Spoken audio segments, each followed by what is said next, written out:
ఇటీవల పవన్ కళ్యాణ్ గారు ఆయన కూర్చొని తాళ్ళు తీస్తా, నరాలు తీస్తా, రేఖలు లేకుండా నలుపుతా.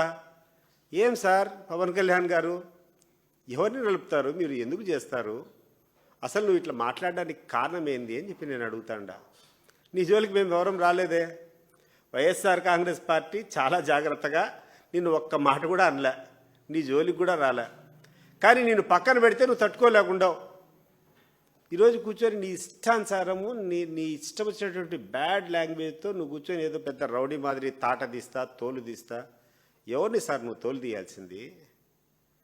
నువ్వు చెప్పినటువంటి తప్పులన్నింటినీ, నువ్వు చెప్పినటువంటి వాగ్దానాలన్నింటినీ అమలు కాకుండా బాగా జగన్మోహన్ రెడ్డి గారు అధికారంలో ఉన్నటువంటి సమయంలో మీ కాపు వర్గానికి అంతా కూడా కాపు నేస్తామని చెప్పి డబ్బులు అందేటి ప్రతి సంవత్సరం. నువ్వు వస్తే ఇంకా గొప్పగా ఏదేదో చేస్తారనుకున్నారు.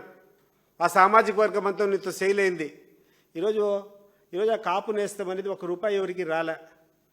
ఆ రానటువంటి వాళ్ళకు తాట తీస్తావా, అమ్మలు తాట తీస్తావా? ఎన్నికల ముందు పెద్ద పెద్ద వాగ్దానాలు చేసావు, ఏంటేంటో చేపిస్తావు, రాష్ట్రానికంతా మేలు చేస్తావని చెప్పి.